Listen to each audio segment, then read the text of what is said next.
So it's that time again. I'm going to do some chest, back, and legs.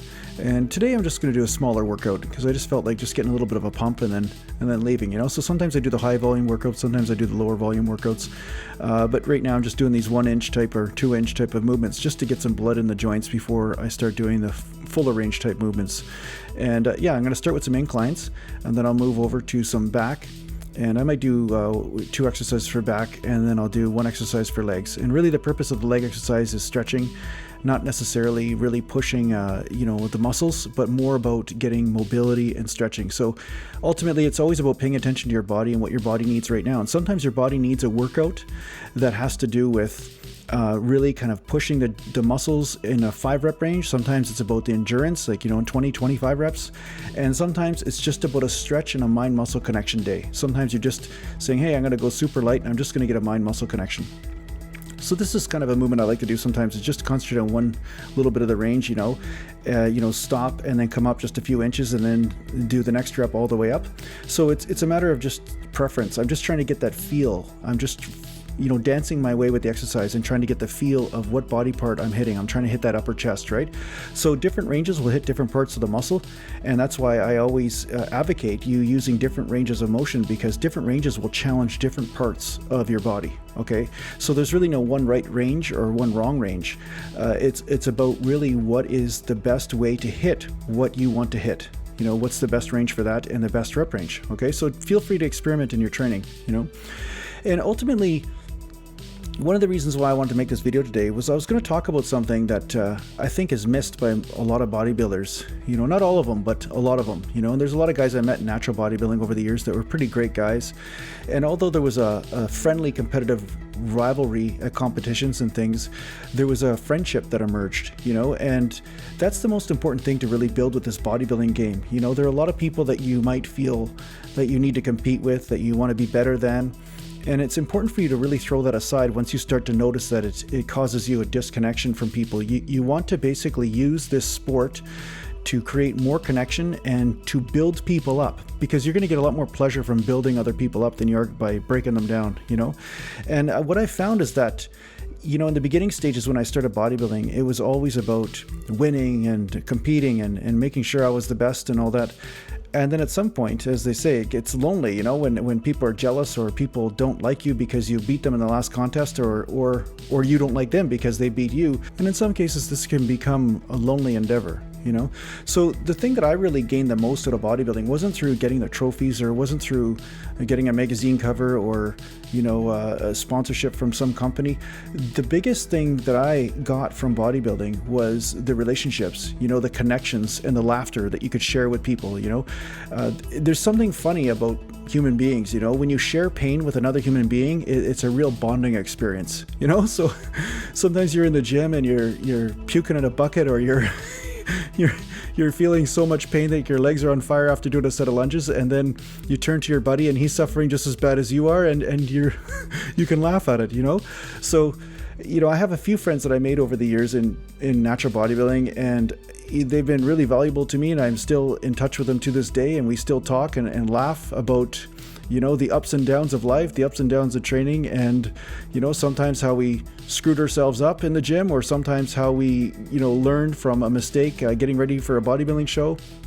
Whether it's one guy that put his Pro-Tan on wrong, and basically he ended up with raccoon paws for his hands and his feet, and he's like posing on stage all in a very dramatic fashion, but it looked like the raccoon from Guardians of the Galaxy was actually posing. So, these are the kind of funny stories that you can kind of collect over the years as you train. So, like I said, if you start to notice that everything's about competition and stuff, just take a moment and start to appreciate some of the people around you, because you'll get a lot more out of them just by sharing the pain. So anyway, here I am just doing some bent over dumbbell rows, and I just wanted to go light today.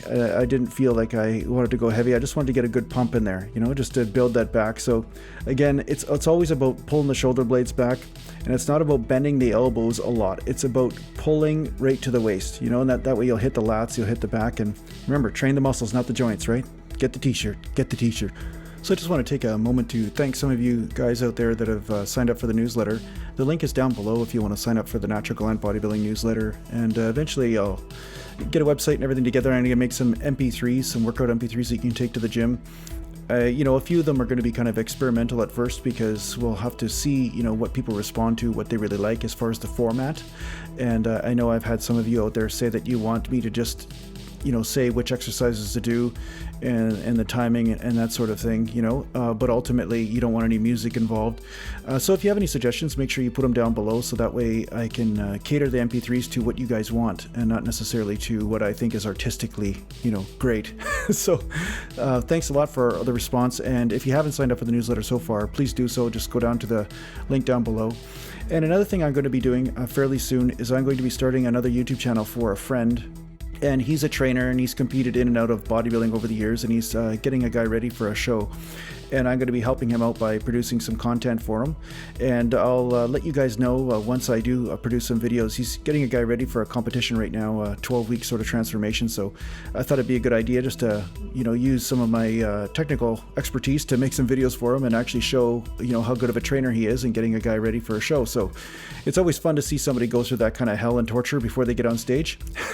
And the other thing is that I also edit music and put music together for people for bodybuilding shows and fitness. So if you know anybody that needs that service, I do that. So depending on how much work's involved will depend on how much I charge for it. But if you guys know somebody that's getting ready for a show and they need somebody to make some music for them, send them my way at my address, naturalgallant@hotmail.com, or just send a message down below and then I'll contact the person and see what they need. Okay. So yeah, here's the end of my workout here. I'm just doing some light lunges. Like I said, sometimes you just do the stretching movements and sometimes you do the power movements. And today I decided just to do a stretching movement just with some nice 40-pound dumbbells, and it's more like a balancing kind of thing and getting a full range and stretching that big butt out. Somebody just a little while ago commented and said I should slim my ass down. To tell you the truth, that's my favorite part. I love the fact of growing an ass. I always wanted one in high school, ever since this girl yelled down the hallway, said, "Jason has no ass." And then I started doing lunges and squats, and ultimately my butt never really started growing until I started doing these types of movements like lunges and things. So if any of you out there are ass deficient, start doing some one-legged squats or one-legged lunges and you'll notice that it'll grow pretty quick. So thanks a lot for watching, and talk to you soon. Do it your way. Now you know my name, calling me in a drought. I came to Ridge in 215 and sorted it all out.